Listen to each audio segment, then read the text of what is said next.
Shalom, jemaat yang diberkati Tuhan yang ada di rumah. Kita berjumpa kembali. Apa kabarnya? Senang berjumpa dengan Bapak Ibu di dalam program Word from Heaven.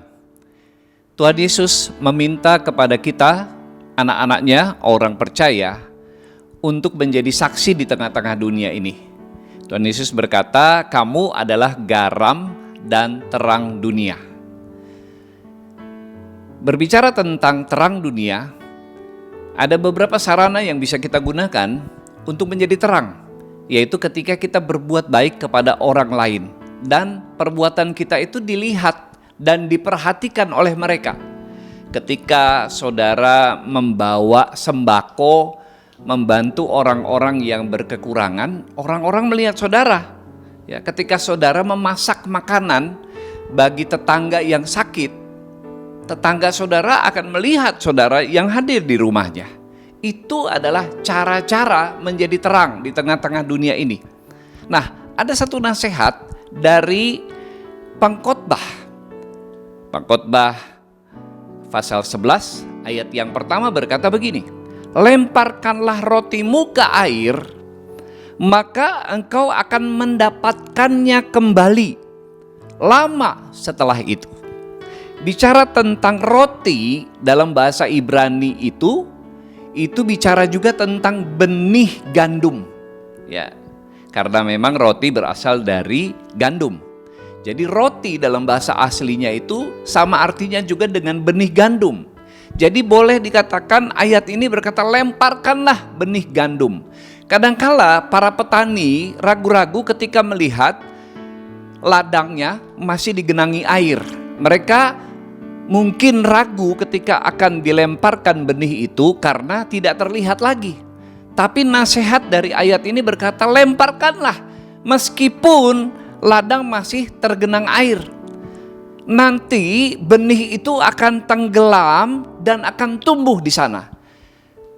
Lama setelah itu engkau akan melihat ada batang gandum dengan bulir-bulir yang keluar dengan padatnya. Kelak engkau akan menuainya.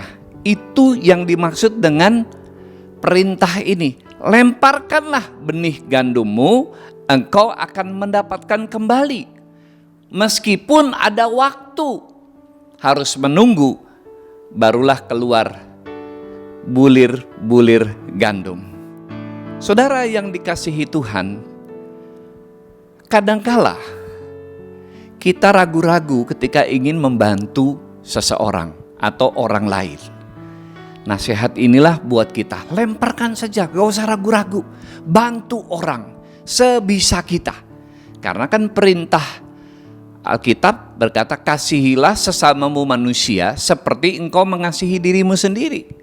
Jika engkau memiliki satu potong roti, engkau berbagi, engkau belah menjadi dua bagian, yang satu bagian buat sesamamu, yang sebagian buat dirimu. Itulah cara mempraktekkan menjadi terang. Lalu bermurah hatilah kepada sebanyak mungkin orang. Engkau tidak tahu kapan engkau memiliki kebutuhan. Kadangkala engkau juga membutuhkan pertolongan orang lain. Ketika engkau membutuhkan pertolongan orang lain, maka orang akan digerakkan oleh Tuhan untuk membantu saudara. Sehingga kita tidak tahu kapan kita membutuhkannya dan memerlukan pertolongan orang lain. Itu sebabnya nasihatnya, bantulah sebanyak mungkin orang yang engkau bisa tentunya. Yang ketiga nasihatnya, jangan ragu-ragu di dalam berbuat baik. Karena kalau engkau berpikir, kapan ya ada waktu yang tepat, yang ideal, kapan ya aku berkecukupan dan berkelimpahan sehingga bisa bantu orang lain, saudara pasti tidak akan pernah bisa membantu orang lain. Karena keadaan kita tidak akan pernah ideal. Ya, keadaan kita tidak pernah ideal. Itu sebabnya bantulah setiap orang yang saudara lihat memerlukannya dan engkau sanggup membantunya dengan bermurah hati. Jangan menunggu keadaan kita ideal, jangan menunggu kita kaya raya baru mau bantu orang lain. Karena ada banyak orang di sekeliling kita di dalam situasi dampak COVID. Ada banyak orang yang membutuhkan pertolongan. Ada banyak orang yang membutuhkan bantuan kita. Mari kita berbuah lebat bagi kerajaan Allah. Tuhan memberkati. Mari kita berdoa. Kami bersyukur untuk segala berkat yang Tuhan curahkan dalam hidup kami. Ajar kami Tuhan untuk membagikan berkat-berkat yang kami miliki kepada sesama kami manusia, sesuai dengan perintah-Mu agar kami mengasihi sesama kami manusia. Terpujilah nama-Mu Bapa, dalam nama Yesus kami berdoa. Amin. Sampai jumpa kembali.